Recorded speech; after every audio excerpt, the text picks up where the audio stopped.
محترم دوستو، السلام علیکم۔ بسم اللہ الرحمن الرحیم۔ دوستو، آج کی اس ویڈیو میں ہم بات کریں گے شوہر کی سخاوت سے بیوی کی پریشانی۔ دوستو، حاتم طائی زمانے جاہلیت میں نہایت مشہور و معروف آدمی تھا۔ سخاوت میں اس کا کوئی ثانی نہ تھا۔ اس کی بیوی معاویہ اس کو ٹوکتی رہتی کہ اتنی سخاوت اچھی بات نہیں، ذرا ہاتھ روک کر خرچ کیا کرو۔ اس کی ملامت کا حاتم طائی پر کوئی اثر نہیں ہوتا تھا۔ وہ اس کی جلی کٹی ضرور سنتا مگر مرضی اپنی کرتا۔ اس کے پاس دور دور سے لوگ ملنے آتے، اس کی مہمان نوازی سے لطف اندوز ہوتے اور دعائیں دیتے ہوئے چلے جاتے۔ معاویہ کا ایک چچا جات بھائی تھا جس کا نام مالک تھا۔ وہ معاویہ کو پسند کرتا تھا۔ ایک دن اس نے معاویہ سے کہا کہ تم آخر حاتم طائی کو سمجھاتی کیوں نہیں؟ دیکھتی نہیں وہ کس طرح بغیر سوچے سمجھے مال لٹاتا ہے۔ اس کے پاس کتنا ہی قیمتی مال کیوں نہ ہو، جب تک اسے خرچ نہ کرے اسے چین نہیں آتا۔ ابھی تو اس کے پاس جائیداد ہے، اگر اسی طرح مال لٹاتا رہا تو ایک دن کنگال ہو جائے گا اور پھر تمہاری زندگی اجیرن ہو جائے گی، اور اگر اچانک یہ مر جائے تو پھر سوچو تمہارا کیا بنے گا۔ تمہارے بچے بھوکے اور بے یار و مددگار رہ جائیں گے۔ معاویہ نے مالک کی بات کی تصدیق کی اور اس کو سراہا کہ تم واقعی میرے خیر خواہ ہو، مگر میں کیا کر سکتی ہوں؟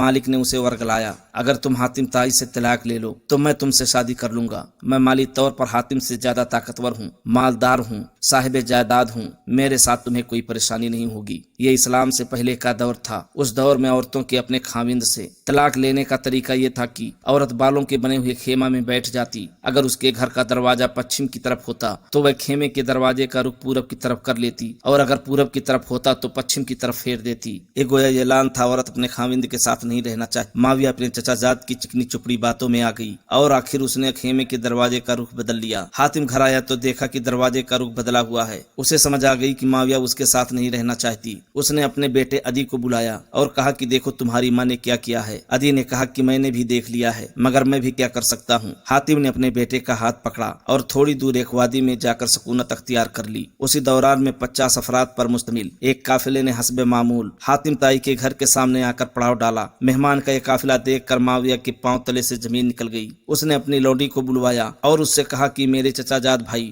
مالک کو مہمانوں کا بتاؤ، اس سے کہو کہ ان کے لیے دودھ اور کھانے پینے کا سامان فوراً بھجوائے، آخر مہمان نوازی تو کرنی ہوگی۔ لونڈی سوچ رہی تھی کہ آج لوگ حاتم طائی کا مقام جان لیں گے، یقیناً آج کی رات فیصلہ کن ہے۔ لونڈی مالک کے پاس گئی اور معاویہ کا پیغام دیا۔ پیغام سنتے ہی مالک نے اپنا سر پیٹنا شروع کر دیا، اپنی داڑھی نوچی اور کہنے لگا، جاؤ معاویہ کو میرا سلام کہو اور یہ کہو اسی مہمان نوازی اور اسراف کی وجہ سے میں نے تمہیں حاتم سے طلاق کا مشورہ دیا تھا۔ اب مجھے اس مصیبت میں پھنسانا چاہتی ہو؟ میں باز آیا اسی سخاوت اور مہمان نوازی سے۔ اب 50 آدمیوں کی مہمان نوازی میرے بس کی بات نہیں۔ لونڈی نے آ کر معاویہ کے سامنے مالک کے الفاظ دہرا دیے۔ معاویہ کو یہ جواب اچھا نہ لگا۔ گھر میں مہمان بیٹھے تھے، آخر وہ حاتم طائی کی بیوی تھی۔ اس کے گھر میں ہر وقت مہمانوں کا میلہ لگا ہوتا تھا۔ اس نے اپنی لونڈی سے کہا، جاؤ حاتم طائی اتنا دور نہیں، قریب ہی وادی میں ٹھہرا ہوا ہے، اسے بتاؤ کہ تمہارے مہمان گھر میں بھوکے پیاسے بیٹھے ہیں، ان کے کھانے کا بندوبست کرو۔ لونڈی بھاگتی ہوئی وادی کی طرف گئی، دور سے حاتم طائی کو پکارا، مہمانوں کی خبر دی۔ اس نے کہا کہ اہلاً و سہلاً، مہمانوں کو خوش آمدید۔ وہ بھاگتا ہوا اونٹوں کے باڑے میں آیا، 2 اونٹ کھول کر خیمے کے پاس لایا اور ان کی پچھلی ٹانگوں کے گھٹنے کاٹ ڈالے۔ اس دور میں اونٹ ذبح کرنے کا یہی طریقہ تھا۔ معاویہ نے دیکھا تو زور زور سے چلانے لگی کہ تم کیا کر رہے ہو؟ میں نے اسی وجہ سے تو تم سے جدائی اختیار کی تھی۔ یہ اونٹ میری اولاد کے لیے چھوڑ دو، مہمانوں کے لیے ہمارے پاس کچھ نہیں۔ حاتم طائی نے جواب دیا، معاویہ تیرا ستیہ ناش ہو۔ جس ذات نے اس مہمانوں کو، تیری اولاد کو اور ساری مخلوق کو پیدا کیا ہے، وہی ان کا روزی رساں ہے۔ تم فکر کرنے والی کون ہوتی ہو؟